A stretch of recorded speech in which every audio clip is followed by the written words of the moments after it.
right, welcome in, Kitsy. Thanks. We are going over your human design reading here today. We are going to be doing your human design certified foundational analysis. All right, so this is going to be a 3-part process today. Okay. What is human design?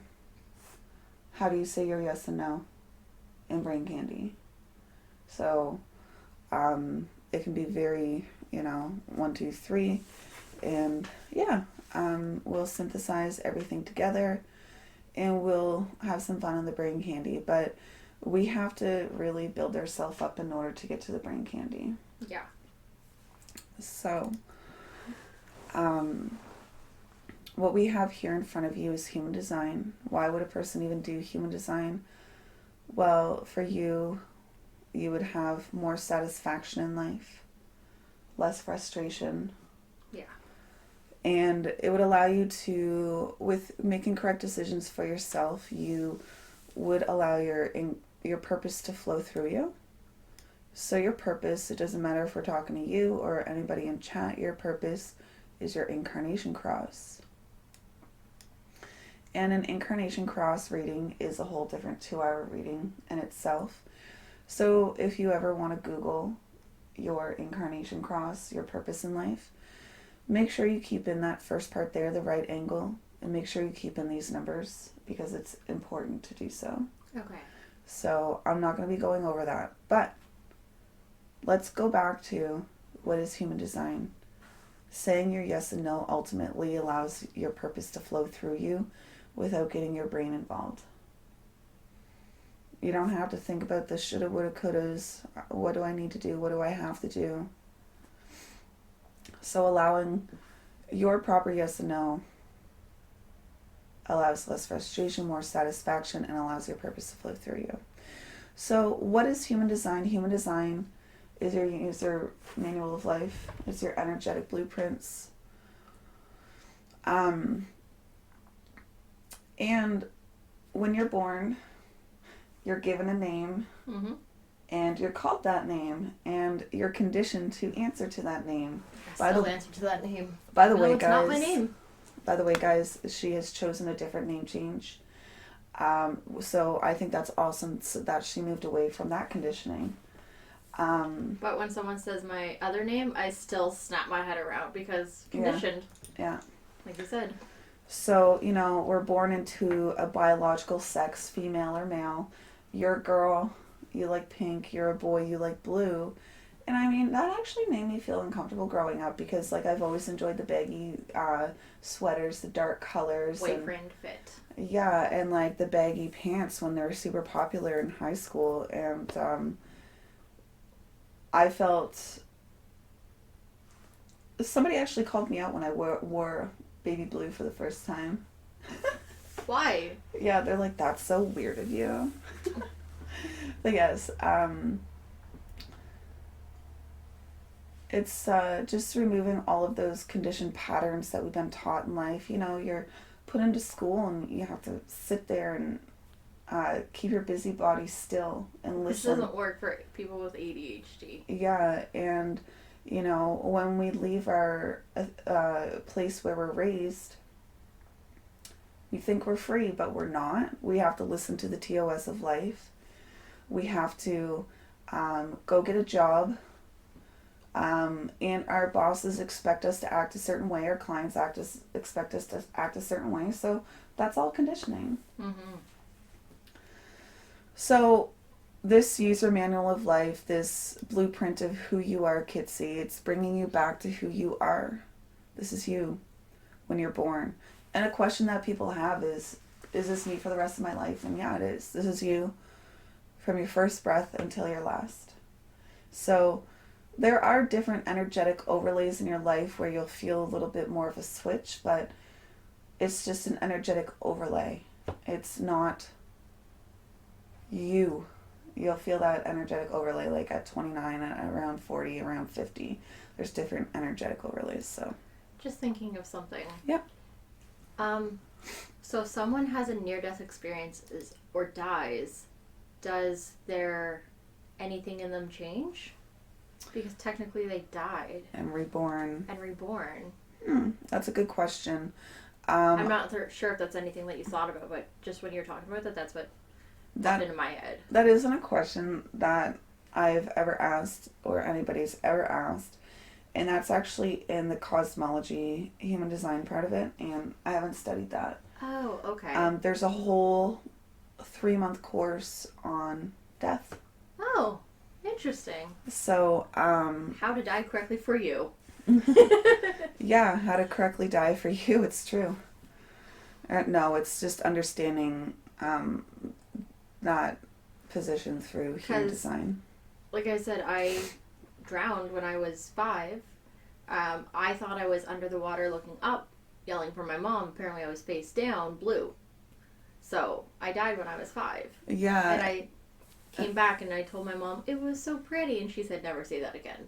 Oh my goodness. Yeah, I was like, but Mommy, it was so pretty. And she's like, don't ever say that again. Wow. And yeah, there's other people in our chat and myself who have been in that particular experience too.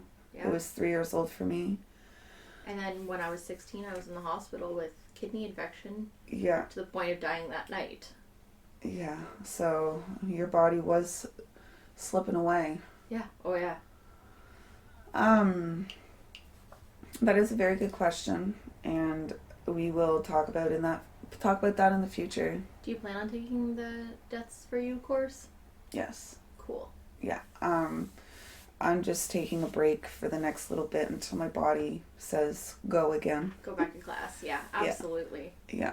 So, part 1 is actually over. What is human design? It's you.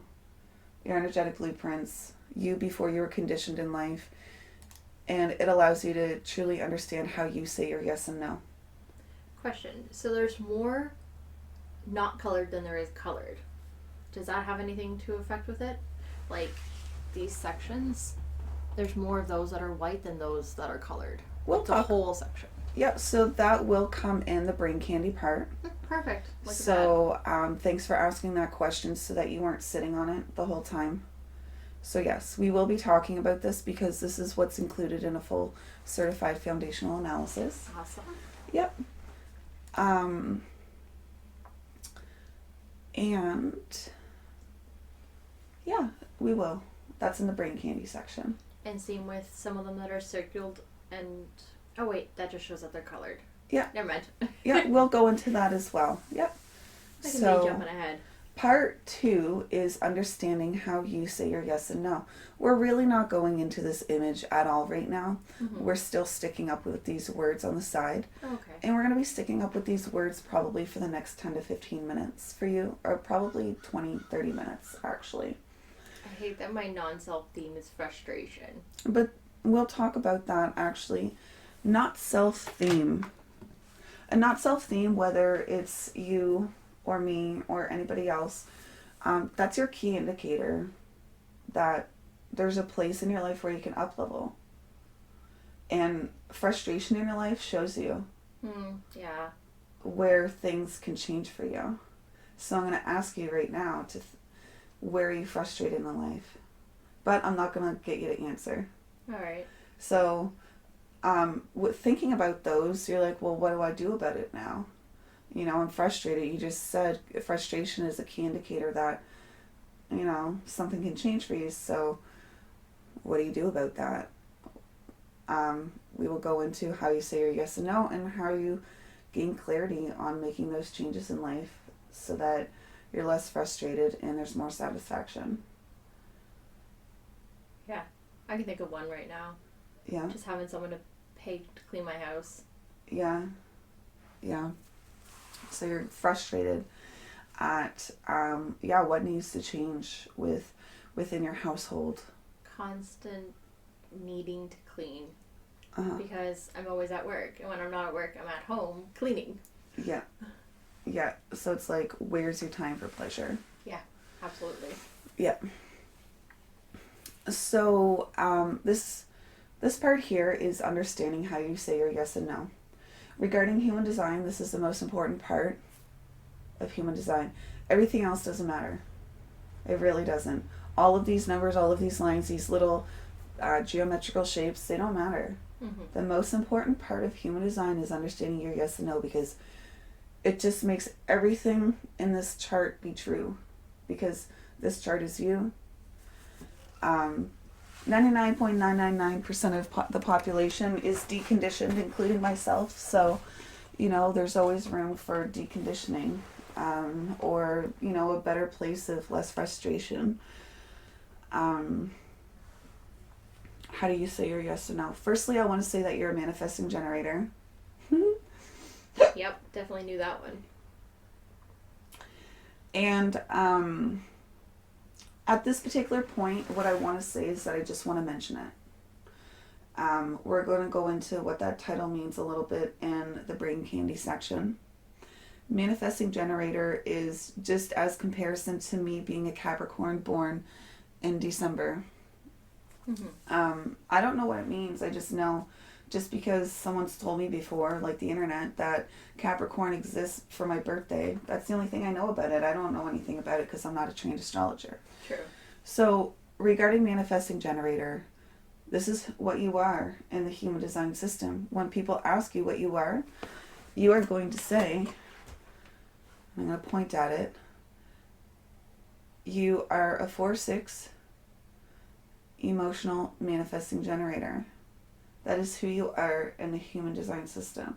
Okay. So if anybody ever says, what are you in the human design system? I'm actually a 4-6 manifesting generator, emotional manifesting generator. Okay. Yeah. I know it's a lot of jargon, but... Yeah, I'll get it. But I love the solar plexus part where it says emotional solar plexus, because I had my gallbladder surgery on my solar plexus. That's interesting, for sure. I So, wonder if that would... So talking about emotional solar plexus, I do want to say that this is kind of like the elephant in the room. Just because it says emotional, it doesn't mean that you're emotional like all over the place. You actually understand your emotions quite in a fixed way. So this is your solar plexus here. Not even in the front. Yeah, but we are transitioning from a 7-centered being into a 9-centered being. So, yes. And you get educated on that in the human design courses. Okay. Yeah. So, we just wanted to get the fact that your type is a manifesting generator out of the way. But now, how do you say your yes and no? Your strategy and authority is how you say your yes and no.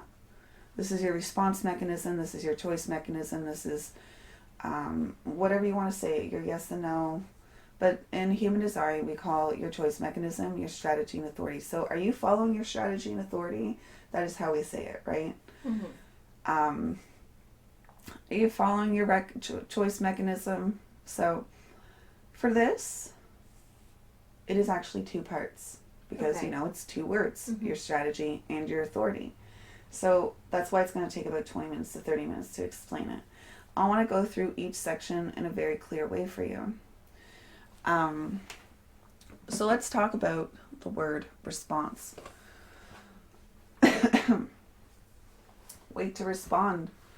There's a lot to say about this. Waiting to respond. I know it doesn't say wait there, but that's what you are doing. You're waiting to respond. Mm-hmm. And what are you waiting for? You're actually waiting on deconditioning all of that crap that you've been taught over life is as to what's correct in that particular situation. Someone gets hurt, you feel obligated to go help them. But it only should be when you have enough energy to help them and your energy says to go do it. Yeah. Right? So, I don't know where I was going with that, but strategy of Waiting to respond. Waiting to respond, thank you. Waiting to respond. Waiting means stopping that conditioned behavior, stopping what you've been taught. Just stop acting in the moment as to what you would normally do. And wait. Wait to see if you have the energy to do it. Mm-hmm. And wait to see if there's a response for what's come at you. So there's waiting for many reasons.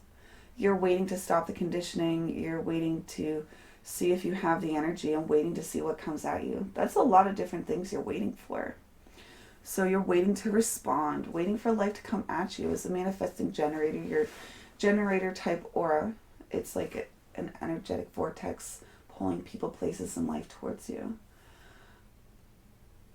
I might seem a little bit mechanical because I'm used to talking to people on the computer. Hey, no, I'm totally responding mechanical. So your aura is like this vortex and it's pulling people, places, and things towards you in life. There's nothing that you need to do in your head like, oh, there's going to be this ABC plan and this is what I'm going to do and this is how I'm going to execute it and this is what it's going to look like when it's done. No. That's not responding. Mm-hmm. Planning from the head. Now the thing is that of course there's things that you want to go and do that you respond to. Like, I'm not saying just disengage. No. Waiting doesn't mean disengaging. You're still allowed to go out and have your fun and go out and see if that's something that you do want to do. And if not, then go home. Right? Mm-hmm. So, because as I said before, your aura is going to pull things towards you that are correct for you. And it's then for you to decide if it's correct for you or not. And I'm just leading up to how do you say your yes and no. So a response is like things coming at you in life. I understand that because I also have that type of aura where things are just coming at me in life. As a manifesting generator, you have these guttural sounds like and you actually just giggled. Yeah, and I do that all the time. And that's a giggle from the gut. Mm-hmm. And that is from the gut. That is from the gut that I'm saying. But all of those sounds that those cavemans would make, like that.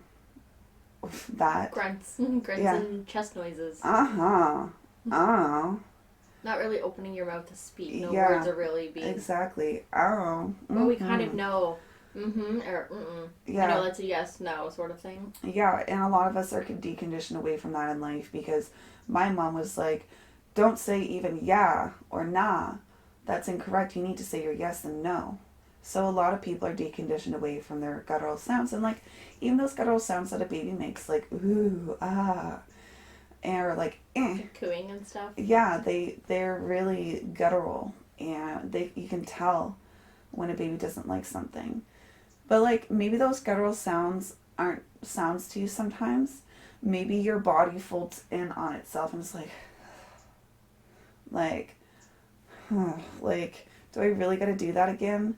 Or maybe your body's just like, I'm going to pay attention now because this is something that I want to do. This is interesting. Yeah, so that's your body responding in the moment to what could be energetically correct for you or not. I do find like I'll either take a step back or step forward sometimes too. And that is a part of your spleen connection, keeping you healthy and aware for what's correct for you or not, because you're repulsed or moving towards something and your body is just telling you that that's correct. Because I find I do that a lot at work too. Yeah. Like I'll step into situations or I'll step back and I'll be like, nope, thank you. Yeah, exactly. And that's your body telling you what's correct for you or not, and you should start to listen to what your guttural sounds are telling you. So I definitely do make a lot of like chest guttural sounds, like yeah, or yeah, or and I'll giggle a lot, like in my chest. Yeah. So it could be anywhere from like the sacral region all the way up to the chest. So like some people feel it in the tummy, like as a physical movement, and some like it could be a lot of different things. Yeah. I know sometimes I feel spirit in my butt. I feel spirit in my butt too. Yes. I know it's weird, but yeah, I totally feel spirit in my butt sometimes. I'm like, oh, there's a tingle in my butt. There's a spirit around somewhere. So, the thing is that to respond, it's not about this, I think that this is great and I'm going to do it. I love that we're so alike, but yet so different. But like in the magical realm, in the intuitive realm, there's so many pretty things to be responding to. All of these decks, all of these magical things that you want to so do. many decks. Like there's so many different runes that a person can buy, and even with D&D, there's so many. I have 400 dice. 400 die. So you only need 7 a game. you respond to all of these pretty things, and it's like, ooh, I love it. I love sparkles. Sparkles and rainbow make me so happy. Me too. Background? Yeah, totally. And then I copied her. My studio looks the same with this, but I don't have the lights on the floor. But I would need to get them because mine look like shit compared to yours. Oh no. Now I'm jealous and I need to buy the same thing. She has responded to purchasing with clarity what she needs to do next. So remember, being a manifesting generator, it isn't about going up in your head and making this plan, having this agenda, and forcing the outcome. You are here to respond. So what are you here to respond to? Life coming at you. I kept on asking you, do you still want to come? Do you still want to be here? That's why I kept on asking you, like, do you still have the energy? Like, yeah. Do you want to do something different with your time? Do you need to work? Whatever. So, that's why I kept on asking you. So it wouldn't be from your head. Yeah. It would be from external asking you, like, is this what you actually really want to do? Yeah. So I gave you a chance to respond to, is this what I really want to do? Yeah. So you needed to gain clarity over that because, we had a month to understand if you're still coming or not. So, like even up until the last week, I applied for a job. Yeah. 4 days before I got here. Exactly. And we really, really hoped that you had gotten the job because, that's what you've been wanting to do. This is what... It was a career starter for sure. Yeah, you responded to applying for it. And we both knew that we shouldn't go on the cruise. And we were both like, oh, is it because she was getting this job? It wasn't.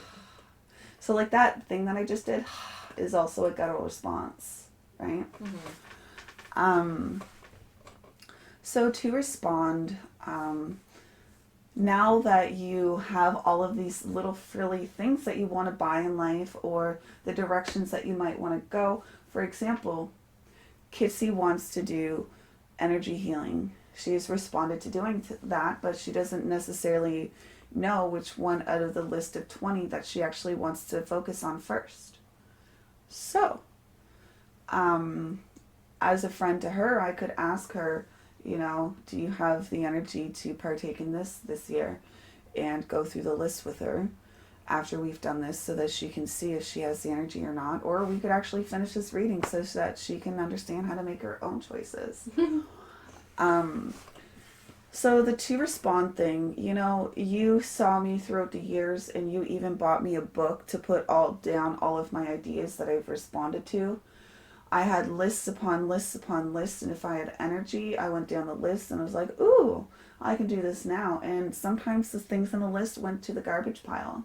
Yeah. So just because I responded to it doesn't mean that it's actually going to ever get externalized.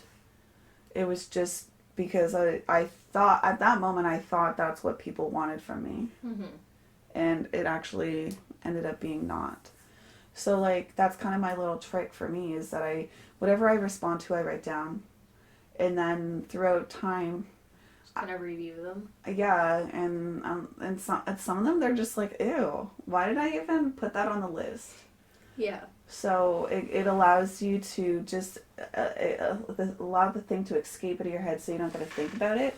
And then because you responded to it, and then, you can allow your energy, because this is a 2-part mechanism, to tell you if it's correct for you or not over time. Mm-hmm. So, okay. So responding is uh-huh or uh-uh. Or, it's not having things directly asked from your head down into your body with these planned agendas or these attached outcomes. It literally can be a question asked to you. But it's mostly environmental cues. It's raining. We respond to sticking in. and not going to a sandcastle building. Yeah. You know, that's a momentary thing. You responded to waking up this morning. Why? Because I bumped a piece of drywall against the wall and your eyes opened. Oh, I didn't even know. That's why. Yeah, that's why you woke up. So you responded that at that moment that you're going to get up. Yeah. And then, you know, I responded to, because I was going to start streaming without her, that, oh wow, she's actually awake now, so I'm going to wait for her, and I'm going to tell her that we're going to do the human design reading so that she has the time to respond to getting herself ready Yeah. for it. So like she asked me yesterday, do you are you going to do my human design? And I just said, when do we have any idea you're going to do it? None. I was too tired to even respond to that yesterday. So like, I think yesterday people were talking about human design. I was like, yeah, I'm going to do her human design tomorrow. So I woke up and I was like, yeah, I'm still going to do her human design. So it was a full morning of response of, you know, the back and forthness of, do you need this? Do you need that? I respond to being distracted by the guy and his dog walking by right now. Dead Chrome just popped up behind you as well. So we both got distracted in two different directions. Is that your neighbor? That's a guy from down the road. He's in his 90s. Oh, good for him. And ever since I started living here and working from home, he's my daily visitor. And sometimes he walks without his dog, and then he walked without his dog for like 3 weeks. I was like, what happened to the puppy? He's like, oh, there's this lady. So I'm assuming it might have been his old girlfriend or something that he has to share his dog with. Yeah. You know what? My dad had the same arrangement with his ex-girlfriend. Yeah. Precious. Yeah. Not Precious. Yeah. The dog was a monster. Yeah, he'd bring her back and forth every weekend. Oh, my gooses. So cute. For like 15 years. Oh, my gooses. So, you are a manifesting generator that is here to respond to life. So once again, you're not disengaging. You're allowed to take your energy out for a walk. But when you're there, you're like, I want to be there. I don't want to be there. The respond also reminds me of ADHD, now or not now. Yeah. That's what it reminds me of. It's either now or it's not now. Well, regarding your second part,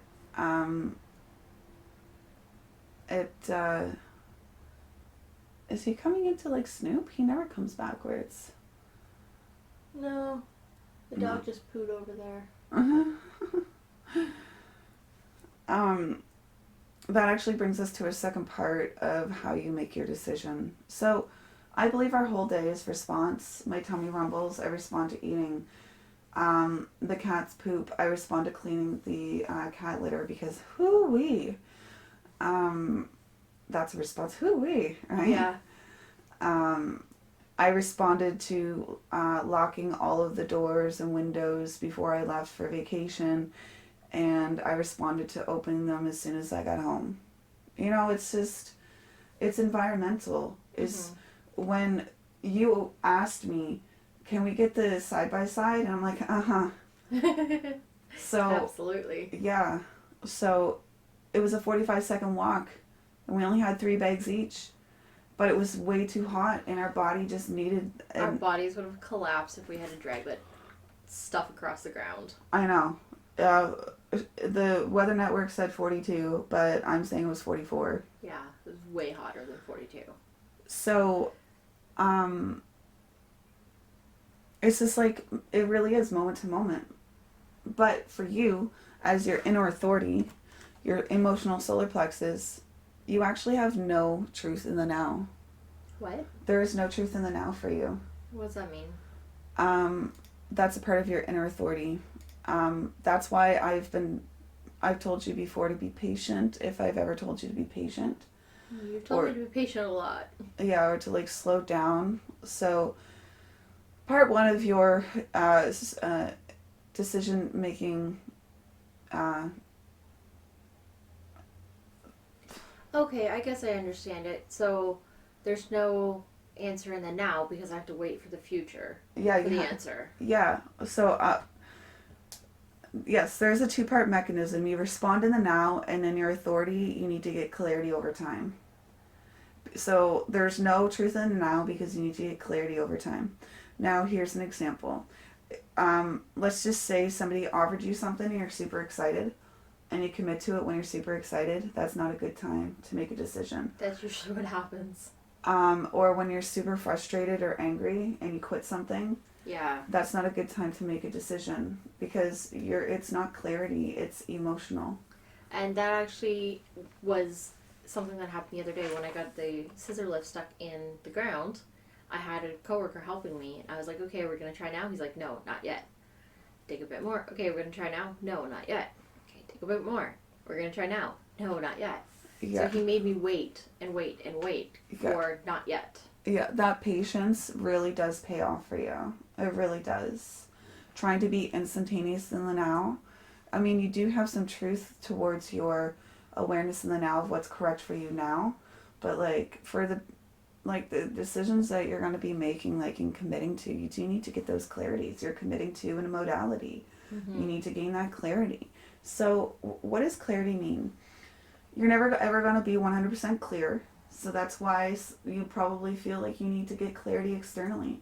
External clarity is having that external soundboard is not a correct authority for you. That's someone else's authority.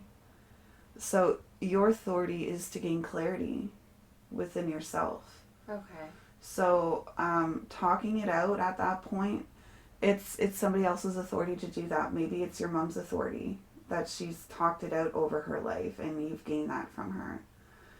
But it is for you to gain that clarity. How? By going through those emotional waves and getting time. Clarity is only ever going to be 70%. It's going to be away from the nervousness.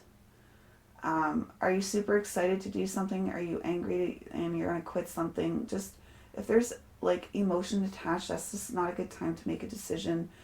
Or it's literally seeing that emotional wave, the up and the down of what it could be before you commit to it.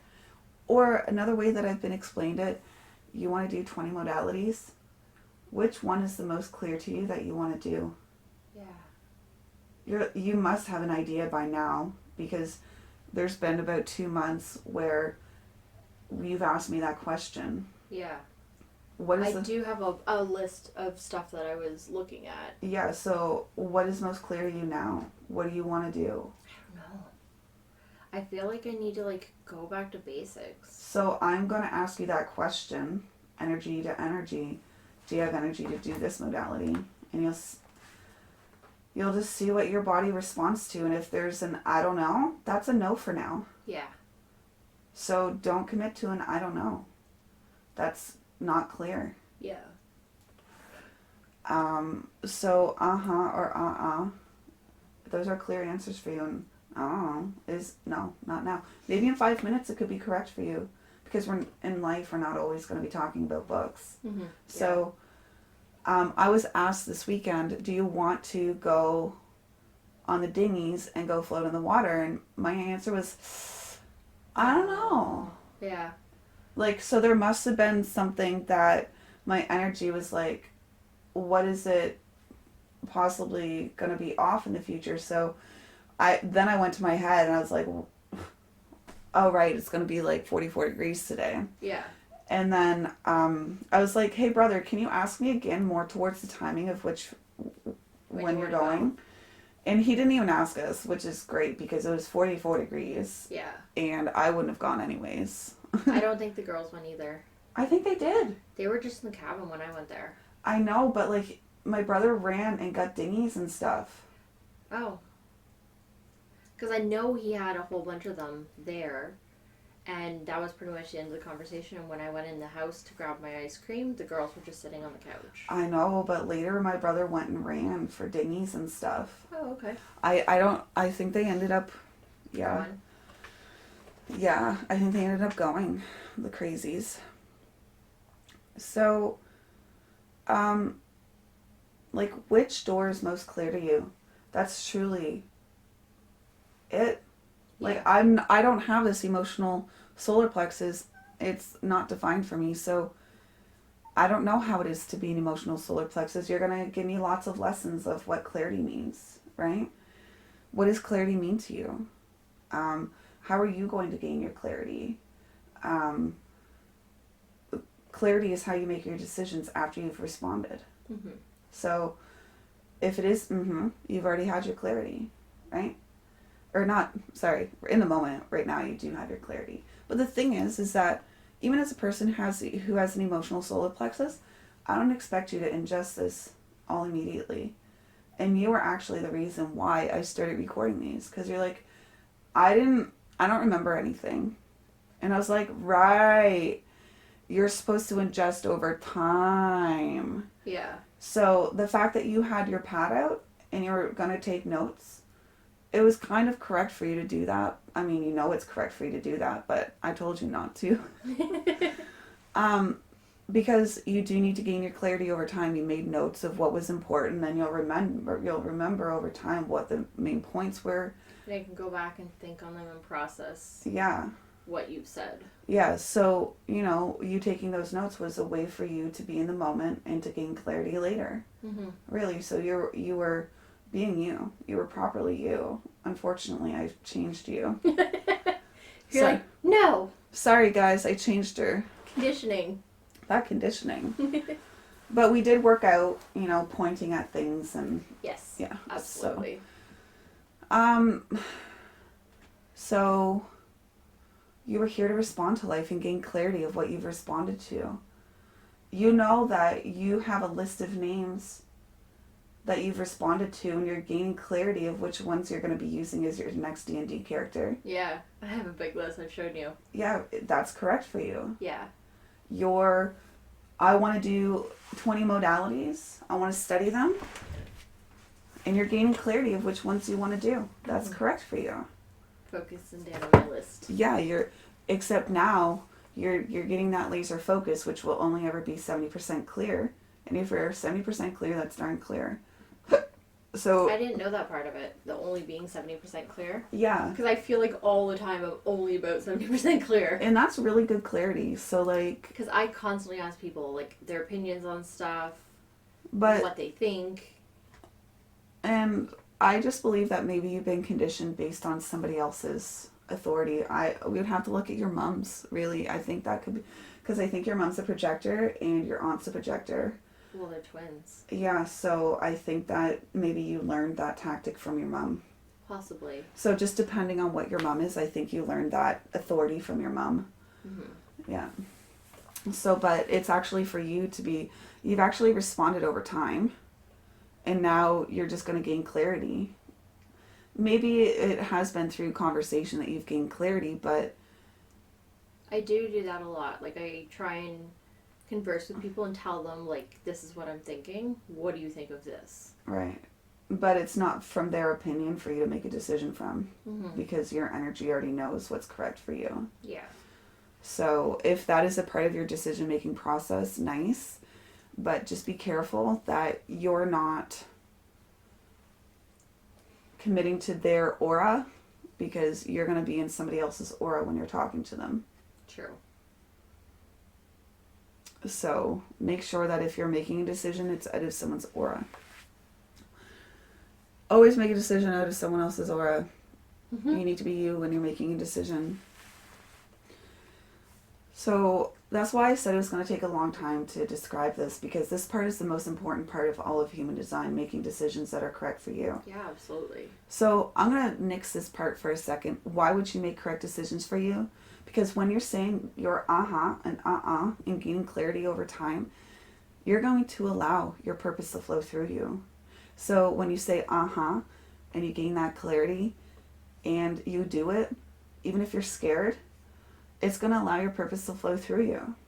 But if you say you gain clarity and you're like, actually I'm too scared, or the excuse is I don't have any money, you're going to see yourself frustrated. Yeah.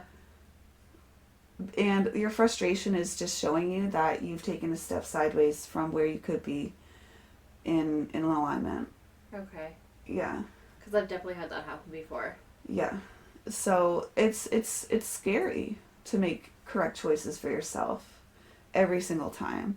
But every single time you have a chance to make a choice, you have a chance to be in alignment with your purpose. Mm-hmm. When your body says and you do that and you don't do that you're allowing your purpose to flow through you. If your body says and you're like, I feel like I need to be a good girl, I need to be a good friend, I need to prove myself, and you do it anyway, you're gonna find yourself off your purpose and you'll find yourself frustrated. I've definitely done that too. Definitely. So let's just say your body's like, I don't know. That's a no to you. You still need more clarity. And with that, you're still allowing your purpose to flow through you. Yeah. Okay. So, can you ask me questions, or do you have questions regarding what a yes and no is for you? No. I'm just interested in the solar plex part because of the surgery, if that's going to affect it at all. Because that could even affect my chakra. Yeah. I do believe having body parts removed or altered does alter energetic flow as per any other modality, but within the human design system, I haven't studied PHS either. That's actually a different study as well. Personal health system.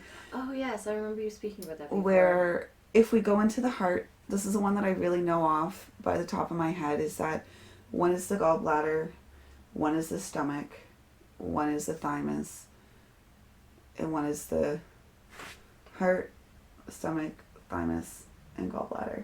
Okay. So it's 4. So even though this is a very small piece here, every gate here has a very significant effect on our physical makeup. Mm-hmm. So we'll talk about that later in the brain candy. Okay. Okay. Now, the thing is that when you are responding to life, stopping that deconditioning in the moment as to what you normally would act on, waiting for your aura to pull things towards you in life to see what experiences you should respond to or not, gaining clarity about that. Like I've told you, you've been, with each decision, you're allowing your purpose to flow through you. And if you do the opposite, your frustration kicks in. But the thing is that something else starts to emerge, is that when you make your proper decisions in life, mm-hmm. the yes or the no, the or and following those, your profile begins to emerge. And what is your profile? That's your behavioral costume in life. This is how people see you in life. This is how you see yourself. And you're a 4/6. I'm a 4/6. So that's probably where we begin to relate, is with our profile. So I do have a lot of different things to say about this. Energetically meant to be. So the profile is your behavioral costume. So this is how you see yourself and other people see you in life. And let's just say that you're acting not self. Not self is, doing the opposite of what your energy tells you to do. Not self will kind of be like you're on the stage. You are on the stage of life, and you are an actor. And the props person, or the design costumes person, decides that, instead of giving you a costume for someone who's 5'4", they give you a costume for someone who's 3'2". And that's not going to feel comfortable. Even if you're going to try to force yourself into it, it's going to burst out of it, it's going to break, or it's just not going to be able to be put on, right? And that's kind of how this example is expressed in life, is that people try to get you to wear a different costume in life, and it's not going to feel comfortable. It's not going to feel good. And until you start living out your true self, that's when your behavioral costume in life will start feeling more comfortable to you. It will feel better. It's just more comfortable in life, in my opinion. So your profile is a 4/6. 4 means that you're a networker. 6 means that you're a role model. We're going to break that down. So the 4ness aspect of it, so you're an opportunist, you're a networker, your brotherhood, sisterhood means a lot to you. Now you have a secure few, but there is many in your network. I work in a union. Yeah. So, and I agree with that. I'm a 4/6, and she's one of my secure few, and I'm one of her secure few. Mm-hmm. And the thing is that regarding this, is that regarding your makeup and my makeup, regarding the fourness is, it doesn't, it's within the chart too. It's like we're either on or off socially. Mm-hmm. And we both understand that about each other, that if we're not talking to each other for a week or a month, it's just because stuff got busy. We got tired. Yeah. So, a 4 has a message, and they're usually shovey about that message or pushy about that message when they have the chance to talk about it. 4s are about the opportunities. So I'm not going to leave this job until the next job. I'm not going to leave this boyfriend till the next boyfriend kind of idea. Mm-hmm. So, I was explaining to her yesterday that I left my job without having another job in place, and that was so not like me. So she would understand the energetics behind not having that secure. Same thing would happen when our business went down. My old job. Yeah.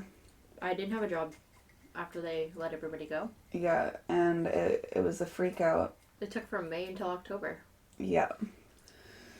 So you like having the next opportunity before you leave this opportunity kind of idea. And the thing is, though, is that because you are a networker, you're meant to have many come in your life and many go out of your life. And not necessarily the best friend, right? Mm-hmm. You have multiple best friends or like multiple brothers and sisters like that are close to you. And I feel that because like, how can I say that you're my best friend or M's my best friend or C's my best friend? Like, you guys are so equally awesome to me, right? Mm-hmm. And I feel that totally. But like, some people in your life might find it offensive that they come in your life and leave out of your life. But to you, you do see people come and go. Yeah, and you know what? We just had the same issue with my mom, with Elle. My mom was talking to her my mom was talking to me the other day saying, oh, I haven't heard from Elle in so long. Yeah. She didn't wish me Merry Christmas. She didn't wish me Happy Birthday. I wished her Happy Birthday and a Merry Christmas. And she's like, that's just so not okay. And I'm just like, people come and go, Mom. Yeah. Like, she wasn't meant to stay long, or we did what we were supposed to do together. So as a 4/6, abdication is just something that we do. If the opportunity is gone, then there's no reason for us to stay. Yeah. Or if someone has burned you, they're never going to be allowed back in your network again. Mm-hmm. So, you had your opportunity, and I really gave you a million chances, but you're gone now, and you're never allowed back in. That's what I said to Sparrow. I said, I no longer want Elle to know anything about our life. Yes, we have to deal with her at work to get work, but all the little extras, I don't want her to know anything about. Yep. She doesn't deserve to know anything about it anymore. She's gone. Yep. Abdicated. Out. Yep. So, you are a role model. So, a role model, you know what's coming over the horizon. I do tend to be a bit bossy at work. It could be other things within your chart.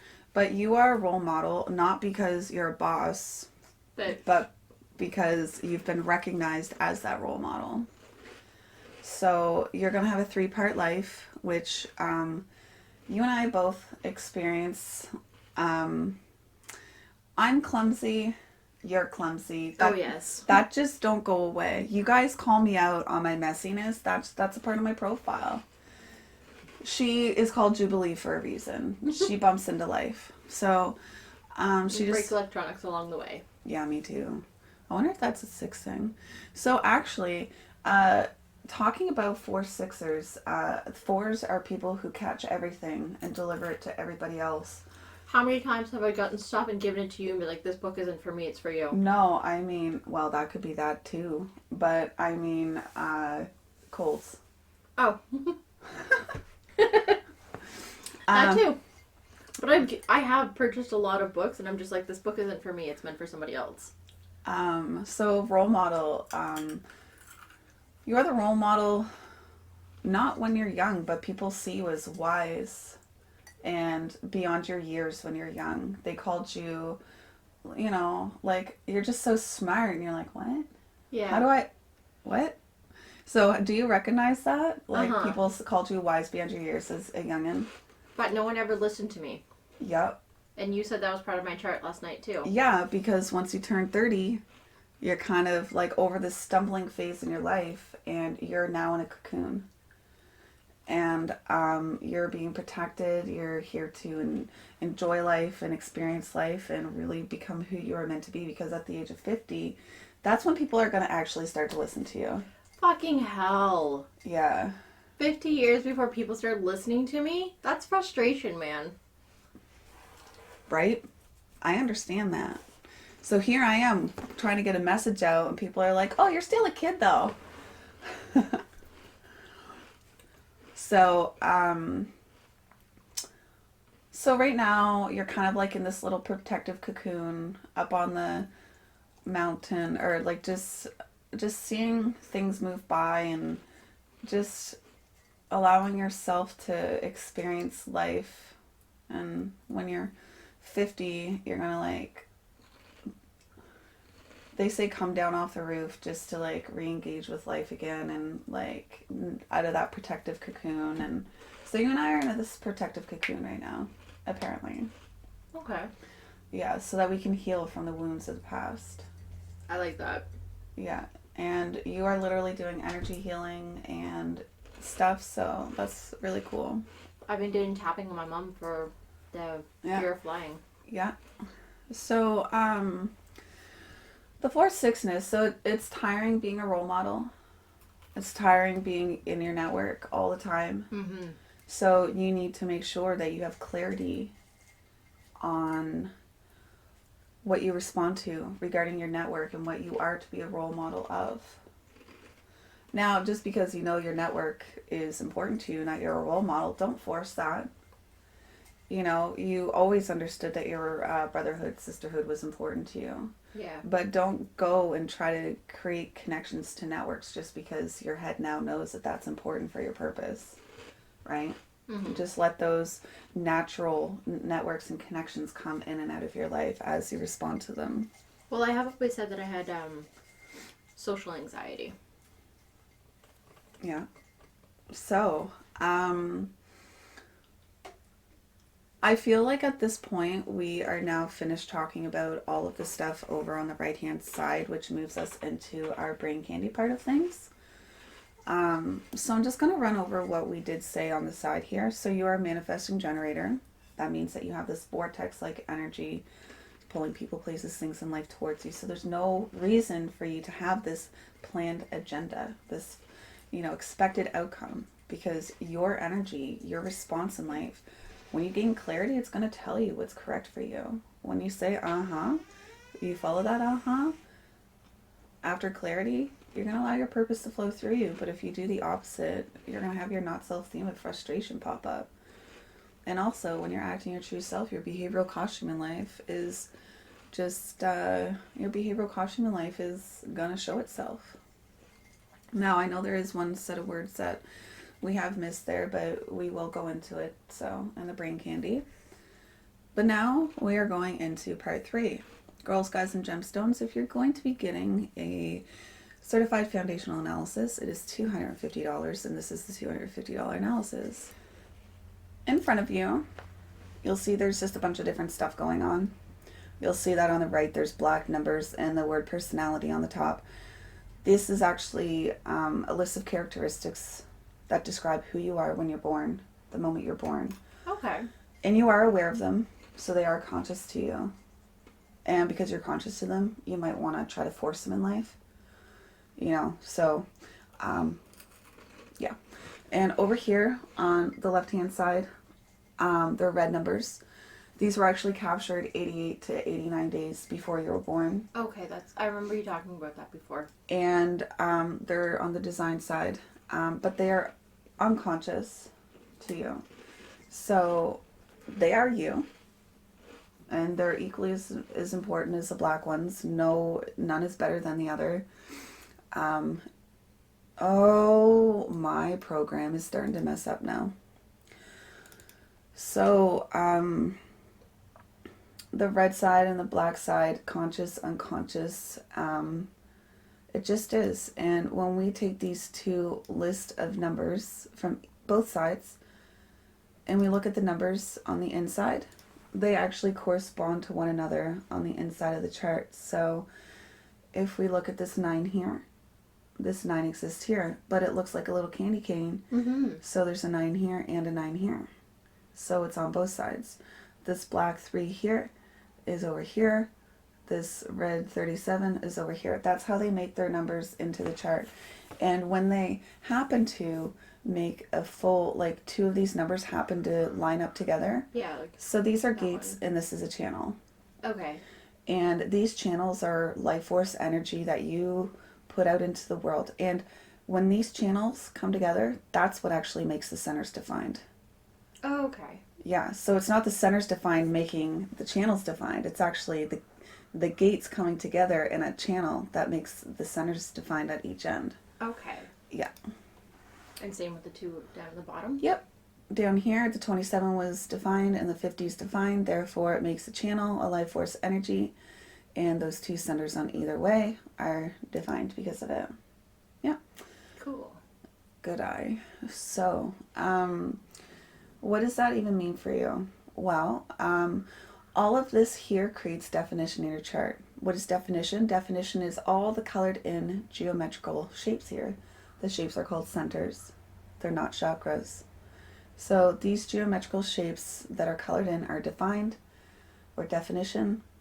Or a different way that you can see it is it's what you put out into the world. It's consistent and it's reliable. So this is you, the definition, and what you put out into the world. So you asked earlier, what are the white things? What are the white centers? Mm-hmm. They're just undefined. Okay. It's inconsistent, it's unreliable, and just like a cold day, the window's open. And you're a little bit chilly, you want the cold air out. So, it's just like an open window. It allows things in and out of the windows that you may or may not want inside your house. So that's why it's inconsistent. That's why it's unreliable. Just like weather, it's inconsistent, it's unreliable. Apparently so is my head. Oh, no. Stop it. Stop it. So, neither is good, neither is bad. It just is. Just because they're white, it doesn't mean that you're broken. There's only 26 numbers. Nobody has all the whiteness filled in their chart. Nobody. It just doesn't happen. It's impossible. So, now,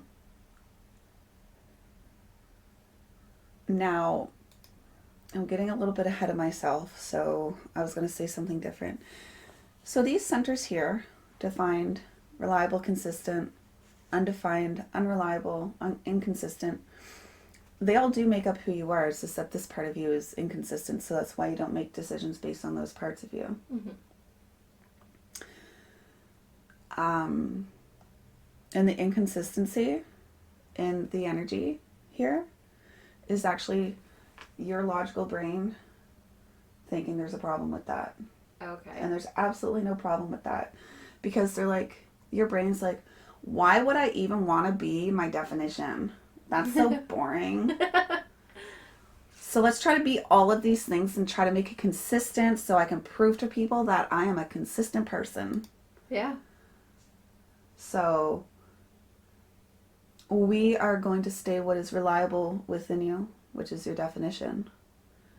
And it's not boring. It is awesome.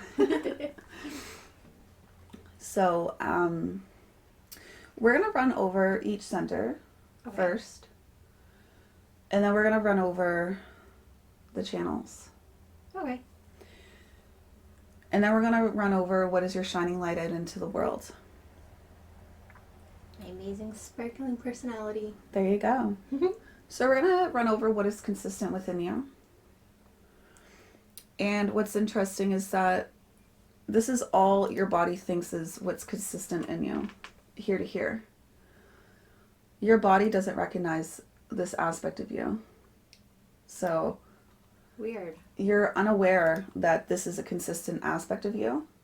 So this is the part in your life where you might try to force out the most. So we'll talk about that later. Yeah, I'm super interested. So this is your sacral center. This is actually where your aura comes from, your manifesting generator, your generator aura. This is where your energy comes from to be able to respond. Your juicy life force energy. And interestingly enough, you can see here that you have so many different fixedness within this juicy life force energy. So you just know when enough's enough. Your energy does know when enough's enough. But, oh my God, this program.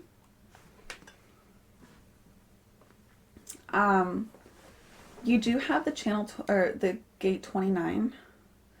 And the gate 29 is, in my opinion, this is my opinion, and it has been said by others, that the gate 29 is the gate of the yes man. Okay. So you are unaware that you have the capability of saying yes too much. Oh no, I'm quite aware of that.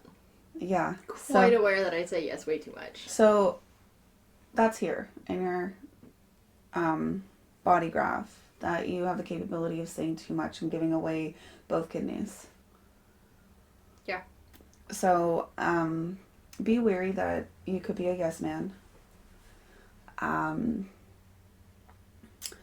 But like you said, you already recognize that aspect of yourself.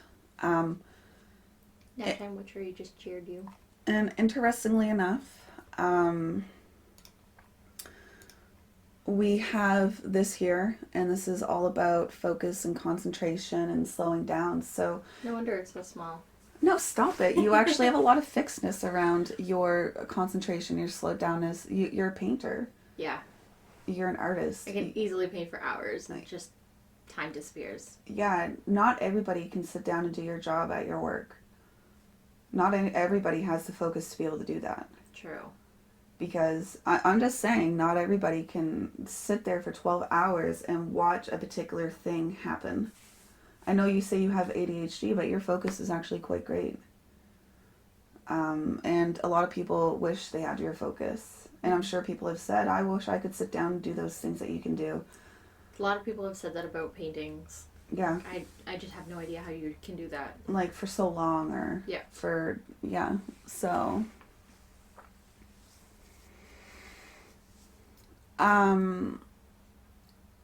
So regarding your energy, let's move over to here. The brown triangle on the left is called your spleen. You have a fixed way of understanding what's correct and healthy for you and your tribe, and what's risky and what's worth risking. What's worth being risked? What's worth risking? Yeah, what's worth risking and what's worth being risked. So, you are a person who is able to be a risky being. Okay. Because your energy will tell you in the moment if it's good for you or not, but then again, you do need to get clarity if you should do that risky thing or not. Mm-hmm. So, and just because you're a person who's able to be risky and safe for you, it doesn't mean that the people around you, it's safe for them. Yeah. So this is something to be aware of, is that I have this same one defined, and it's very, very heavily defined. Yes. And this is kind of like the emotional washing machine for people, or the physical washing machine for people. People feel good around you. I have been told many times that I make guys dizzy. Yeah, so like people feel good around you. Exactly. So, and same with me. Like, people feel good in my aura, and it's because of the squishiness of my spleen. And when I leave people's aura, they can feel it. Yeah. Well, I told you, even when you're like chatting some days, it feels weird not to hear you chatting on my phone. Yeah. So, by the way, we're not reading chat. And thank you, Now Time with Tree, for the 100 videos. I'll touch your face in a minute. So, you do have a fixed awareness, intuitive awareness of what's safe and healthy for you. It's not a head awareness. It's a whisper in the moment, and it won't repeat itself. Oh yeah, I've been dealing with that for the past like week or so. Yeah. following my little intuition. It won't repeat itself because you can't ask your heartbeat from 10 seconds ago to repeat itself. Yeah, because That's like with mom, I gave her the meds, and my brain actually said, "I hope that doesn't cause a seizure." It didn't, but close. She got very sick from it. yeah. And same with the scissor lift. Yeah. My brain said, "I hope I don't get stuck in the mud." Got stuck in the mud. Yeah, so like even though those are little cues from your head, there's something physical that made that happen. Mm-hmm. So you must not necessarily know the physical cue that jogs your memory yet. I don't. I'm very disconnected from my own body. So, and I understand that, being disassociated myself.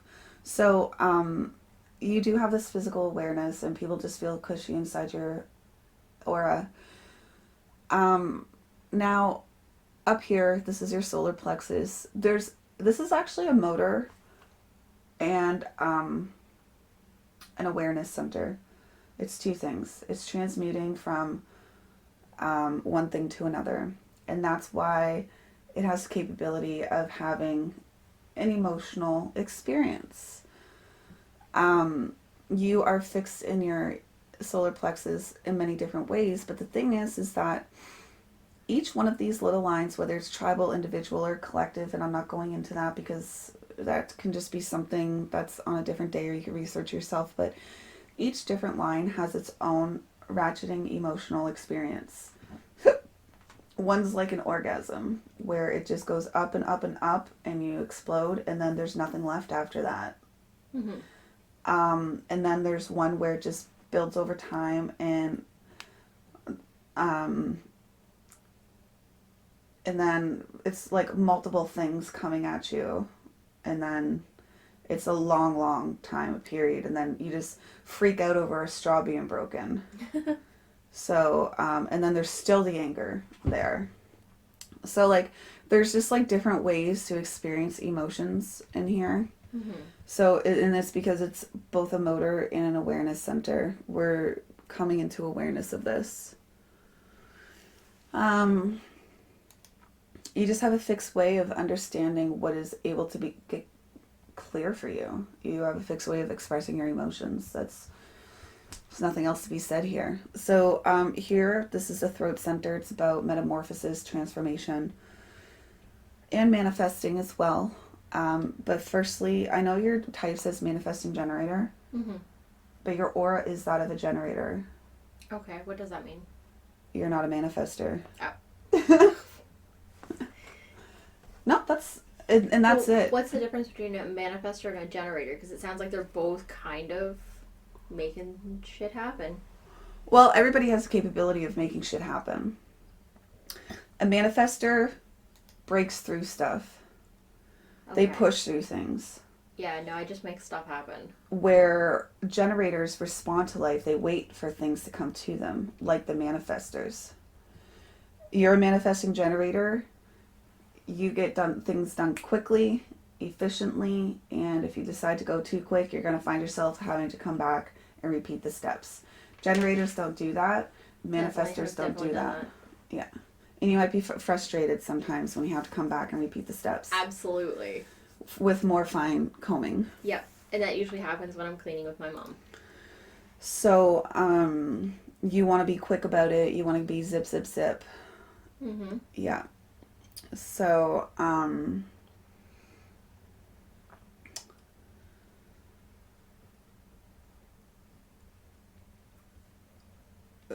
yeah, that was a very good question. So this is about transformation, metamorphosis, and manifestation. And as you see, you do have a direct connection to that, but we'll talk about that channel later. Okay. So altogether, if we're going to talk about all of these channels together, all of these centers, you are a manifesting generator here to respond with your sacral because you have this vortex-like energy that's going to pull people, places, things in life and experiences towards you, but you are going to understand with your your or your physical repulsions on what is correct for you. And it's from there that you should be gaining your clarity on what needs to be done next. And that is when things can be transformed and Metamorphosized. Is that a word? Yeah, that's perfect. Yeah. Metamorphosized. Yeah, so those are just the centers together. You're taking this frickin' program, though. Keep breaking it. That's my lovely Jubilee-ness. And I just reinstalled this program. Quite annoying. So, That's not me. yeah, I know. I just don't want to show your personal information when I click over to it. This is the Just Now chart right now. The energetics lining up. Kitsy. Okay. So we said that we would talk about the white centers, and you've been quite focused on it for a while.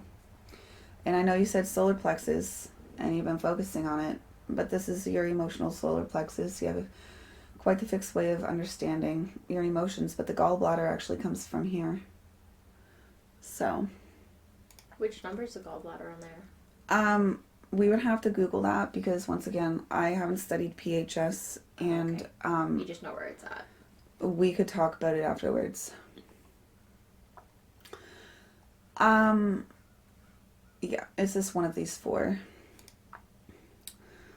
Okay, so here and here, so the top of the triangle on the top and the bottom root center here, that's the head center, and the root center, these are actually pressure centers. So you're under mental pressure and physical pressure, and I bet you feel that. Mental pressure to get some things done. What should I be inspirational about? What will inspire me? Or I need to hurry up to get things done. Mm-hmm. So just because you feel them, it doesn't mean that you have to be doing those things. Because I say my work is a mix of the military and the circus. So right here, if your true self, the wisdom is that your response will tell you what's inspirational. You don't have to go searching for inspiration. So if you're in your not self, you'll find yourself frustrated when you're the person who answers everybody else's questions. You'll find yourself frustrated when you try to be inspirational, like just because you want to manifest inspiration. You also might find yourself scrolling down the infinite loop of memes or the internet here. Yeah. In a not self. To possibly try to find something inspirational. So, where's my keys? Well, I bet Kitsy's going to help. Because even though they're not her keys, she's feeling the physical pressure and the mental pressure to get that question off her brain, and the physical pressure out of her aura so that she can relax. Yeah, that's what happens every time Sparrow loses his keys or his wallet. I always feel like I need to help him find them. Yeah. And most times I am the one that finds them. Yeah. I'm not going to click my program anymore because that's the issue. This is annoying, by the way.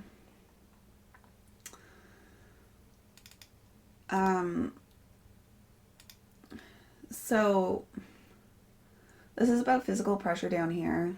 I'm going to hurry up to get things done, just to realize that there's still more things to get done. Absolutely. People may call you a procrastinator from the outside looking in, or lazy. So much, yes. But the thing is that that's not the truth. You know exactly when things need to get done. People don't got to tell you, and people don't got to yell at you. Keep reminding me, yeah. Because you know when it needs to get done, it's either going to get done or it's not. Yep. And when you finally respond to doing it, it's going to get done quickly because you're a manifesting generator. Mm-hmm. This here, although it's not defined, it's about adrenaline and pressure. So maybe people feel throughout your life they could pressure you into physically doing things. Mm-hmm. And you're over it. So you know exactly when you are able to get things done and how much energy that you have. And a person, thank God you don't like coffee, because that could adrenalize you. Yeah, I don't like coffee. So when people call you a procrastinator or lazy, that's not true. That's just their perception of what I call you gaining the proper energy to do what it is that you need to do. Mm-hmm. Well, I always talk about not having enough spoons. Yeah. That means I don't have enough energy to do something. Yeah, so this is the pressure in an adrenalized area to get things moving. It's the teapot. You know, so um, don't ever let people pressurize you into doing things faster than you need to, because I already told you that you need to wait here, be patient, clarity. And right here is another place where you're going to feel pressure to go faster. And then here you have another place where you have the capability of being a yes man. So, you know, you can already see too much of your energy possibly going elsewhere. Yeah. All right, so let's talk about this here, the upside down triangle. That's your ajna. That's about conceptualization. And you'll notice that there's absolutely no gates attached to it. And that's because that doesn't mean that you have nothing there. That actually means you have absolutely every capability of experiencing every lesson there. So all the ups and all the downs of that area. So this is actually an awareness center, and this is where people sometimes hold anxiety. I'm not a doctor. So I bet I'm feeling your open head center because I have earworms galore. And I have had so many earworms. It's usually what happens as soon as I wake up. I get an earworm. Yeah, she's been giving me earworms, guys. So earworms is like little jingles from movie or music. So little bits of music stuck in your head. Now the thing is that I was pretty rigid here in this center.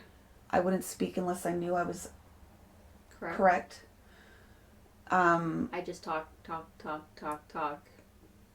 Possibly could be from here too. And this here is it's all about like formalization, structuring, and rationalization, and you just have the capability of experiencing all forms of that. So people might see that you work outside the box, and maybe that's why this could be a part of your creative intelligence towards your props making. Yeah, I do a lot of work outside the box stuff. Because you're not fixed in the way you think. Mm-hmm. Right? And that's awesome. Some people may say that that's detriment to themselves, but not at all. It's beautiful. It allows you so much room for creativity. It means I'm more flexible. So this is where people say, I know. And I swear to God that Sparrow interrupting you with the word onion still comes to my head. That was him saying, I know. Let's pull out a whiteboard and write the word onion on it. Mm-hmm. But the thing is that he wasn't trying to be a dick. He was just trying to tell you so that you don't embarrass you or him in the future that this is how it goes. He knows. But guess what? You only know what you know, and I only know what I know, and that's enough. Mm-hmm. Because whoever's going to encounter a fractal, that's only going to be what's needed for them and us. And that's okay. Yeah. So I'm purposely leaving this one to the last. So this here is your G center. This is, in my opinion, your most beautiful aspect of who you are. It's completely undefined as well, which means the G center is about direction, identity, role, and connections in life. You're going to experience all the varieties of lessons around that. Oh, I've definitely experienced quite a few lifetimes so far. So, like, picking up things and setting them down, maybe trying to gain identity through branding, or maybe trying to gain control of direction in your life through something. But the thing is that those are all not self trying to gain control of those directions. But what is natural for this person is to be touching things, putting them down, and just experimenting with many directions, experimenting with many love. And I don't mean like poly necessarily. I mean love of body, love of life, love of others, love of self, love of just all the different types of love, different connections in life, different creativity roles in life, your different roles that you can play in life. You know, you don't want to play the role of Ma. Yeah. How many certificates do I have that are different roles? Yeah, so like esthetician, special effects makeup, wedding planning, vet tech. And that's what's correct for her. And the thing is that other people looking out on her have tried to shame her whole life as to, why aren't you finishing this? Why don't you just pick one thing and stick with it? Yeah, pick one thing and stick with it. And an open G center, it's not meant to be that way. I pick all the things and I will stick with none of them. Who is she today? Who is she tomorrow? Who was she last week? It's all going to be different. And it will be different. And I actually use my hair a lot to change who I am. Yeah. Constantly changing and dyeing my hair and cutting it and all that stuff. Yeah, and you used to use your tattoos until you kind of ran out of self canvas. A little bit. But yeah, self expression of identity through different things. Yeah, that's one I definitely follow. So what's interesting is that she had a fallout with someone that meant a lot to her. And one of the complaints that this person had about Kitsy was just stick with something and follow through with it. Yeah, or what was another one? There was another You're just complaint all as over the well. page or something like that. Something like that. I'm like, So, oh well, that's the way I am. that's just who she is. And there's no reason for her to feel shameful or resentment towards herself for only picking things up for 3 days and then finding her next thing. And you know what? That has led her to her perfect Job. Industry. She loves working in the movie industry. She is a props person. Because I'm doing so many different things. Yeah. Every day it scratches my ADHD brain. Yes. It's like, oh, colors and movement and stuff. There's stuff going on. New things? So much new things per day. So, one thing that I love about this particular center, though, is that when it's open, is that it's a beautiful compass for you. On top of your or you have this compass that when you step into a place, you're like, nope. When you step into a place and you say that, get out. There's been a few places I've noped out of. And it's telling you that you're having the wrong experiences with the wrong people and going in the wrong direction. Even if you go to, let's say you're going to have dinner, maybe if you even go to dinner next door, it might be the proper place. But when your compass says, nope, get me out of here, it's telling you, it's keeping you safe, aware, intuitively in the proper direction in life. Mm-hmm. So I think having an open G center is one of the most beautiful gifts that a chart can have, really. I think it's gorgeous because it's really giving you your direction in life. Mm-hmm. It's telling you. So buying a house, when you're going to do that in the future, even if you step onto the property and you're like, nope. Yeah. All right. Now we're going to move into this last center here. And this is the heart center. It's not about love. It's willfulness, commitment. Because remember we said like love of self, love of humanity is all over here. Yeah. So it's about willfulness and commitment. And you're like, well, I don't have color there. Can I commit? It's this unreliable commitment. So you might find yourself, if you're with someone and you're excited, oh my God, I want to commit too. And then when you get out of their aura, you're like, why the F did I just commit to that? Ugh. So that's that right there. So this here, if you're acting not self, so you're doing things against your true energy, this is where a person, and actually 70% of the population feels this, people feel like they're not enough or not deserving, or they feel like they have to prove themselves. Oh my God, so much. So much. And this is where this comes from. It's not true though. You are obviously loved. You're obviously deserving. And it's just a biochemical thing telling you that maybe what you're committing to isn't the proper commitments. Okay.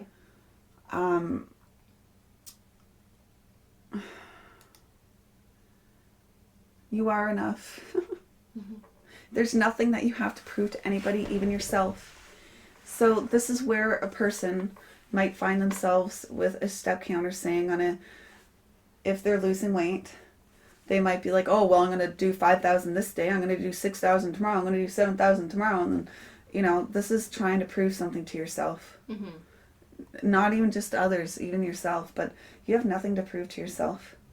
Like, if you ever say, I'm going to do that just to see if I can finish it, no. Don't do it. It's not for you, right? Yeah. If you finish it by chance, that's great for you. Down. There you go. So, what is correct for you to commit to? The things that you respond to in life and you've gained clarity over. Those are the things that you have enough energy and willpower to commit to. Mm-hmm. That's why I said there's no truth in the now again for you. So this is another spot where you can't be instantaneous as in your heart centers. You don't have that instantaneous access to commitment. Not understandability, but awareness, I guess you could say. So, you get your or and you see if you have enough clarity to commit to or not, and see if you have enough fuel to move you forward into life. So, even though I told you that this is consistent aspects of who you are, it makes the other aspects of who you are consistent too. Mm-hmm. So if you follow this consistent aspect of who you are, it allows you to be consistent with your commitments or not. If you've committed to stuff, do you respond to telling people that you need to not commit anymore? Like, is there a... That's a huge thing that I feel like I can't tell them that. Yeah, because you feel like you need to prove something. You feel like you need to be a good person or a good girl, good family member, good tribes person, good community person. Absolutely. Because this is all about tribe here. This center here is three connections to the tribe and one connection to the individual. So those channels. Mm-hmm.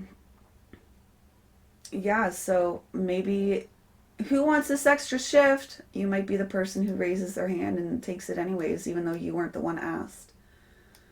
Just to prove that you can go harder, better, faster, stronger. Mm-hmm. In class, you were told to write an essay, and you had to write a quarter page, but you wrote a half page. They didn't tell you to do that, but you did anyways, just to, go above and beyond. Yeah. So Well, I was trained at my previous job that you were supposed to set your expectations and go beyond them every single time for 6 years. So that's conditioning, I would say. That is hella conditioning.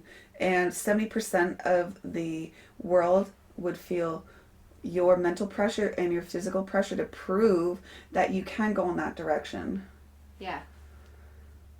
Very not self. Very not self. But you could have had enjoyment in it as well. But I'm sure there's places where you're mega frustrated at that old job. Absolutely. I did have some good times. I met some really good people.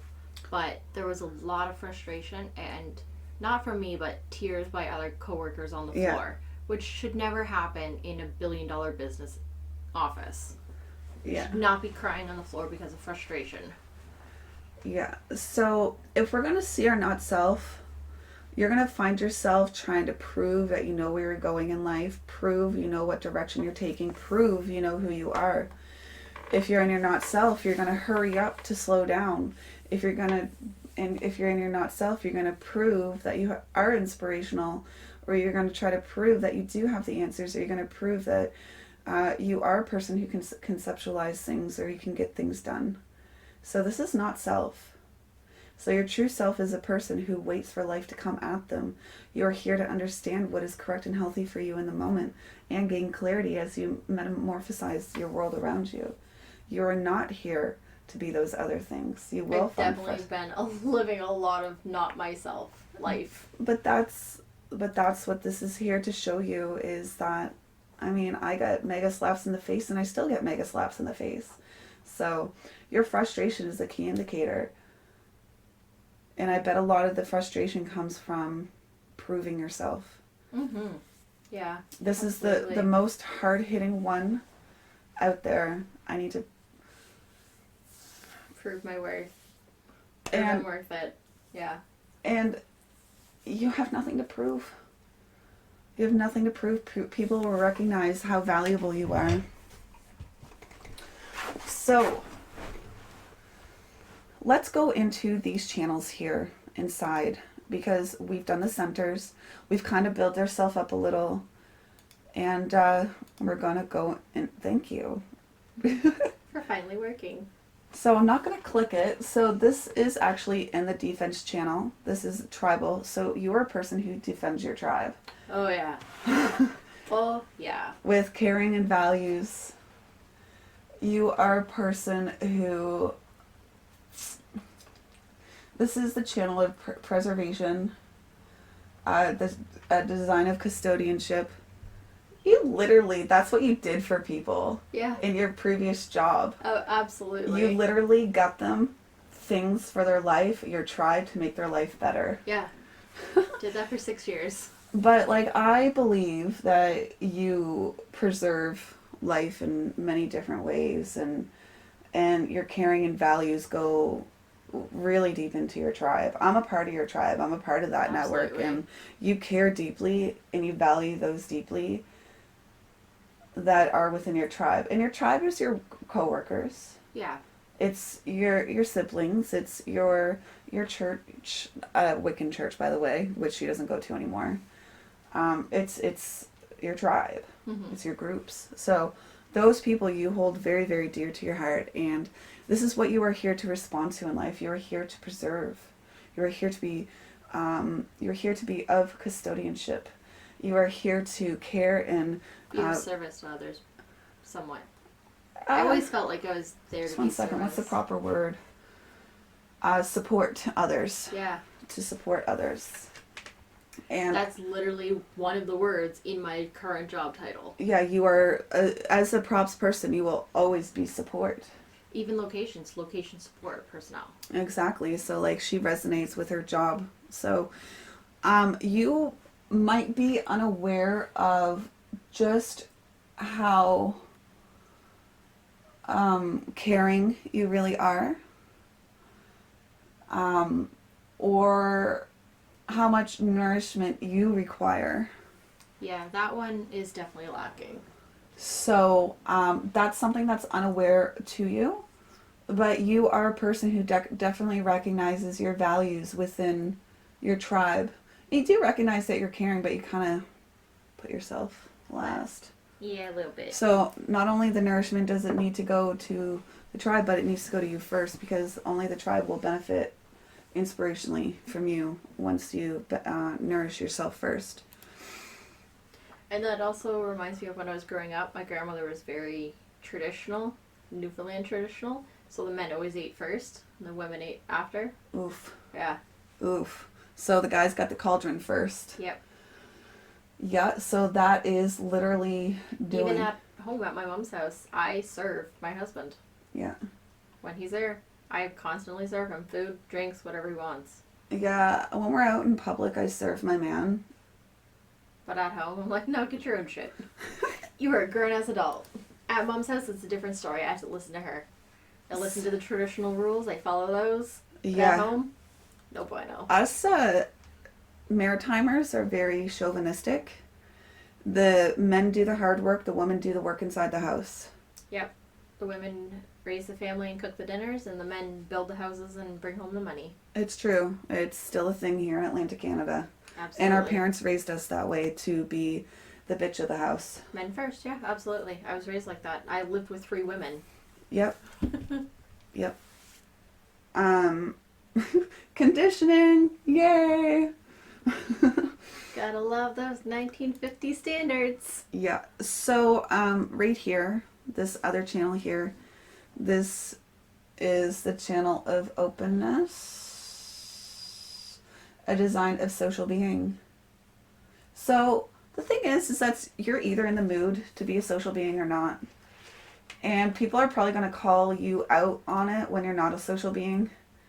Or you're going to over-identify with being a social being. Because this is conscious to you. And when I'm at work, I'm forced to be social because I have to greet everybody that comes through. Yeah. So I have to say hi to everybody. Which kind of possibly forces you into a not-self aspect of this. When you get home, you're just like, I don't want to talk to anybody. That's exactly what happens. I get home, and I just flat out squish to the couch. So for work, she's forced to be social, so she goes into not self. Thank you for the sub. I'm going to touch face this after. So this is about being graceful or not. Not graceful. Very klutzy. I know that's not what it's talking about, though. No, it could be. It could be socially graceful. It could be physically graceful. Not socially graceful.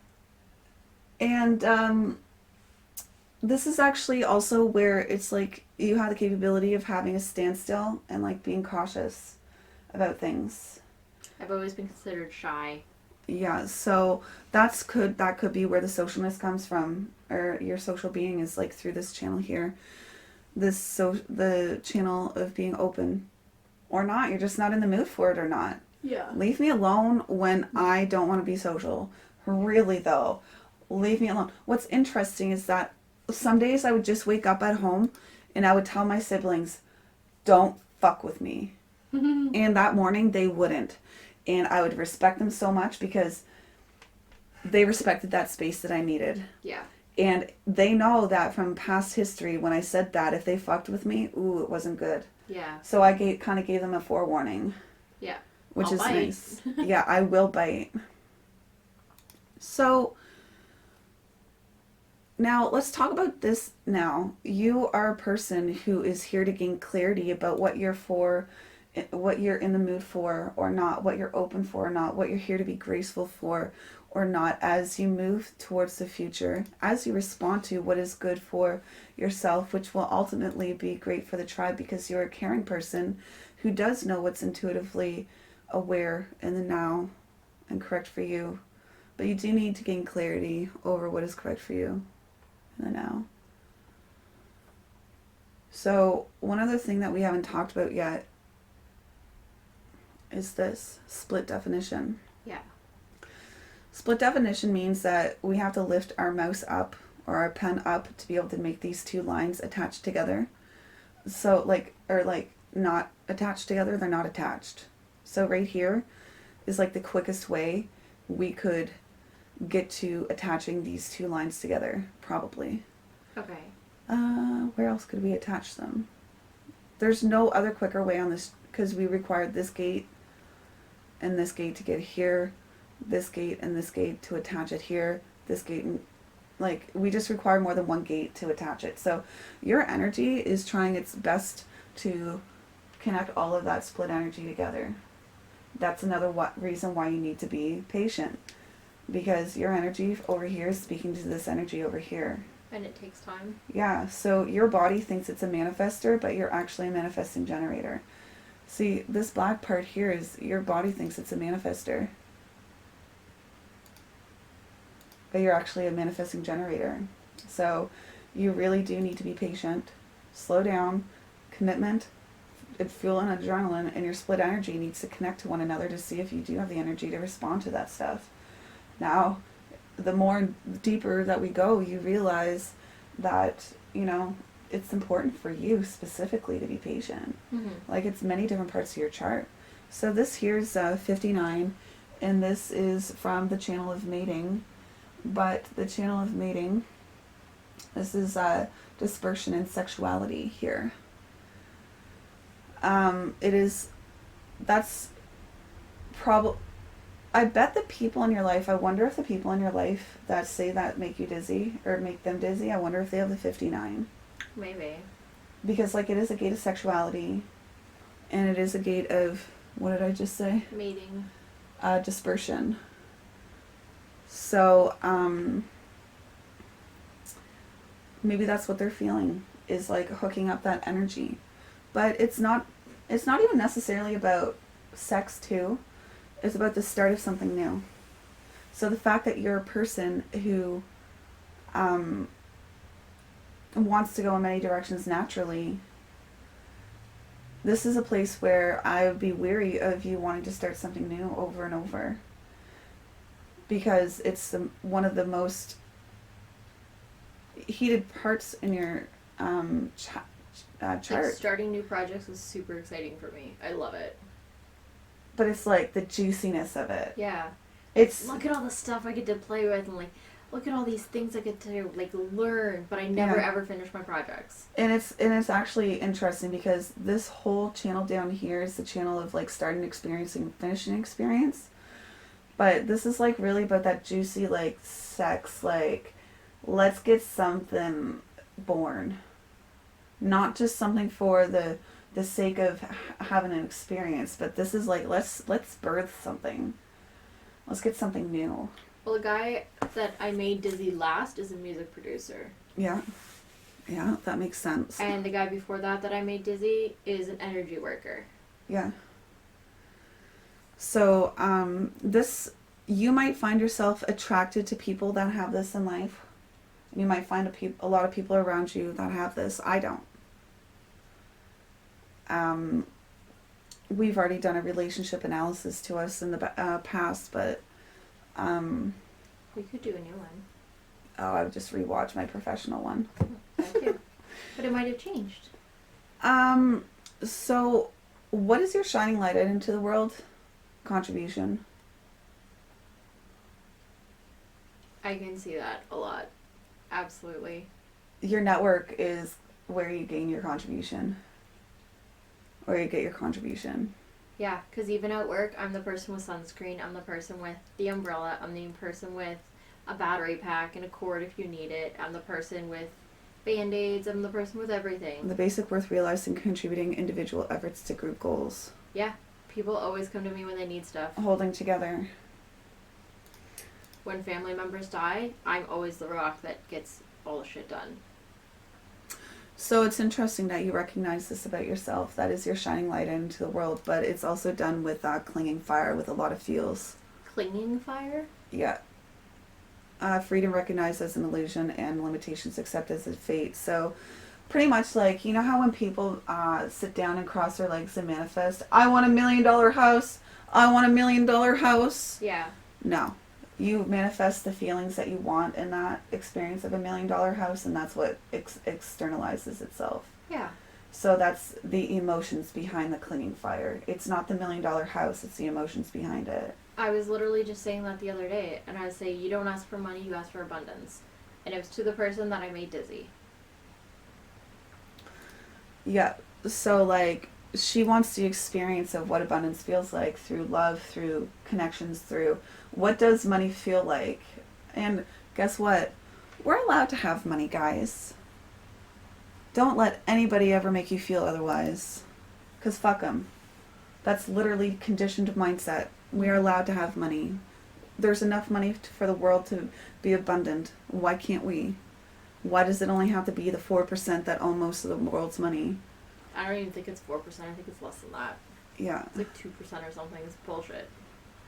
Yeah, so Kitsy is a person who is here to respond to what is to be contributed with clarity to her tribe when she is social or not. What? When you're social or not. Can you repeat that whole thing? I didn't hear it. I don't know. You are a person who is here to contribute to your tribe with caring and values as you gain clarity, and you're going to be social or not. Yeah. I didn't say it that way. That's kind of how it is. So, over time, you're going to gain clarity on who's worth contributing to or not to your tribe. Yeah. And okay, so in a future reading, a person could understand, so she has officially had her human design certification analysis. Now, the point of this was to understand your type, your strategy and authority, and your profile. That's the point of a human design foundational analysis, and we went through all of it and some brain candy. Mm-hmm. That's the point of a foundational analysis. An overview is to understand your yes and no.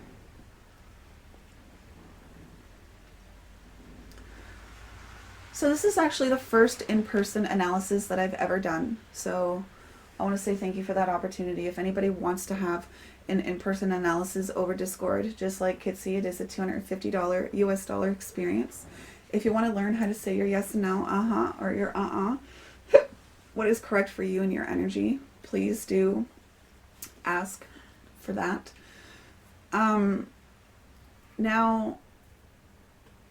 Kitsy now can have a multitude of different experiences. She can now have a relationship analysis done because now she understands how she works. Mm-hmm. So she can now understand how the other works. She can actually get a forecast into the year. She can have a family analysis done, a solar return analysis, a Uranus opposition, her Chiron return done, and it's all because she had her foundational analysis done. How can you get all of those other things done without understanding your basic self? So all Kitsy really needs to pull back from this whole experience today is that she is the manifesting generator here to respond and gain clarity over that. That's all she needs to know from today. Everything else was just brain candy. Mm-hmm. It really was, because human design is really all about understanding how you say your yes and no to bring you back to your true self, so that you, Kitsy, can have more satisfaction in your life, less frustration, and everybody else in chat, less anger, less bitterness. And also, we do have a lay down analysis. You are a manifesting generator when you're sitting up, and you're a reflector when you're sleeping. So you're a person who, on a very, very deep level, understands the doom in the world that's coming. And it's really from when you're sleeping and laying down or having sex or meditating. I do say I love laying down and I love napping. But the thing is that I'm sure that when you lay down, you can feel the difference between your energy when you sit up and lay down. When I sit up, I have to hold myself up. My hips always hurt on my right side. But when I lay down, everything's stretched out and relaxed, and it doesn't hurt at all. But I mean, like, even energetically, can you sit up and cry and then lay down and cry? Or do you stop crying? I don't know. Because me, I can't go from laying down to crying to sit up and crying. It changes the way I cry or the way that I'm thinking. I'm asking that to you guys too. I remember you saying that. Yeah. So as a manifesting generator, you, regarding sleep analysis, you're a person who is here to hop around like a little bunny rabbit. But the thing is, you're supposed to go to bed before you're tired, and you're supposed to play in bed before you fall asleep. My current character is a bunny rabbit in D&D. Oh. And her name is Radar. Oh. Well, keep on your radar that you're not tired. Like a little bunny rabbit. And go to bed before you're tired. Because once you're tired, you're beyond exhaustion. Mm-hmm. I just crash. And manifesting generator, as a manifesting generator, you need to work on something before you go to bed. So it could be reading. Don't work on anything intellectual. It could be TV. It could be... Something where your brain shuts off. Yeah, something where your brain shuts off. And it's funny because she laid in bed beside me 2 nights ago. And I'm like, are you a manifesting generator? She's like, I think so. I'm like, good. You're using your energy correctly then. You're using your tablet to wind down in life. Yeah, I was using my tablet. What is wrong with this cat? Oh, that's too funny. His front paws are underneath his feet.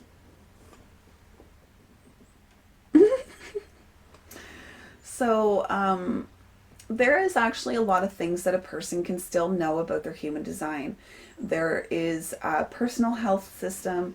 We can know about the... There's one foot. There's the other foot. Why is he laying like that? It's because it's friggin' Storm. He's a weirdo. He is a weirdo. That little weirdo. We can know about politics. We can actually know how a person interacts with animals, and I think you have that animal interaction. Oh, I definitely do. I'm basically Snow White. You're basically Snow White, yeah. I am basically Snow White. That's why hubby sends me all these messages about animals that he sees, because he knows I'm going to love them. Oh, that's awesome. He saw a weasel last night. Yeah. So, yeah, there's just many aspects that a person can learn about human design, and if I were to even give this reading again, it would be completely different, even though I just gave it to her right now. But there's so many different aspects a person can talk about. It's like, where do you need to stop? What are your values in life? What do you need in your life to be successful in your environment? What kind of people do you need in your life to be successful? You know, it says it all. Your sleep patterns, your everything. So, I hope you enjoyed your experience, Kitsy. Is there any questions that you might have before we end the particular human design experience? The basic experience today was learning how to say your yes and no. Yeah. And the rest was just brain candy. Yeah, I don't think so. I think, can I learn about the personality and the design stuff on my own? Yes, you can learn about the design and personality stuff on your own. Just because I know those are planet signs? Yeah, so it is true. There are planet signs. So this is Sun, Earth, Moon, and these are your nodes, and this is all of these different characteristics that do define you. And if I had my book closed somewhere here, I could even show you in your human design book, which I believe you have. If you don't, I can show you. I don't. I think I bought that. Or I bought a human design book for you. I don't have any human design books. Okay.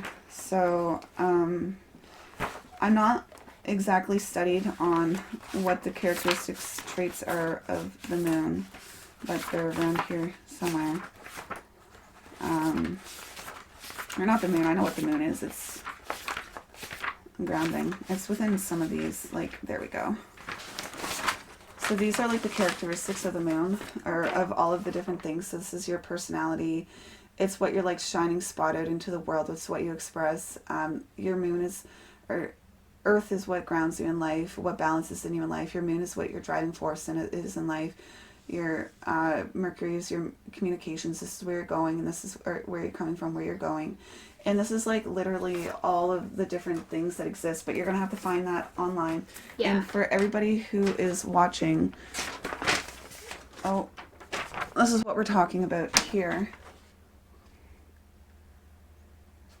So, what you would do is that you would take this book, and then you would actually, I will show you that book later. Mm-hmm. But you would go to the back of that book, and this is for everybody watching as well. So we had 22.2, right? So let's see where that 22.2 was. 22.2 was in Jupiter, right? Yeah. And you've also been haunted by 2s for the past couple of days. I actually have the 22.2. So we actually go to the back of this book, which actually has all the gates and channels in a very, very brief way. Yeah. So we can go to 22.2, and it's talking about charm school, grace, openness, and that's what it means. The belief that style can mask nature. But if you want to go deeper into it, we actually bring out our Rave I Ching book, and this has all of them. That's a lot. But it like really goes into the deeper meaning of what 22.2 is. So what you always do is you read the beginning of your 22. What does 22 actually mean? The 22nd gate has a special capability. Charm school. The second lines rarely, if ever, deliver any kind of mutation. Is that there is the ability to empower attentiveness through style. You're a props person. Yeah. That makes 100% sense. Yeah. And you identify with that, and it is a part of what's Jupiter, your laws or your convictions. Law and protection. Yeah, so it's your laws through attentiveness that is where people get their empowerment and their differentiation as to the detail. It's a social gate, right? Mm-hmm. So. And I mean, we have about 150 to 200 people on set every day. Yeah. And yeah. So you just like literally look into the book. What does the 22 say? What does the 22.2 say? But you're actually coming from the 22.1. You've kind of like overcome that, and now you're at the 22.2. How so? Gate, I don't get what it means. Gates go 1, 2, 3, 4, 5, 6. Oh, okay. So you've kind of overcome number 1. Yeah. And you're in number 2. And if you, I don't know. Yeah. So this is what you look at. Okay. But this is what you're coming from. So like if I'm a 54.6. Yes. So I would understand what the whole thing is here. Yeah. And then I would actually look at the titles of what these are, because I've gone through influence, I've gone through discretion, I've gone through covert interaction, I've gone through enlightenment and darkenment, and I've gone through and now we're into selectivity, because I'm a role model of all the things that I've gone through. Okay, that makes sense. Yeah, that makes sense. So, yeah. Has that book even been opened? Yeah. The spine's perfect. It's because it's a really good spine. Oh yeah, it's nice and thick. Yeah. These spines are actually really high quality. Good. So, yeah, girls, guys, and gemstones, I really hope you enjoyed that experience, and this is how I would go about counseling a one-on-one experience. So make sure you book your $250 experience. I do 1 appointment a week, and is that you? Are you ready to have your full human design reading? If you're not ready to have your full human design reading, you can get your basic overview to understand how do you say your yes and no for $50.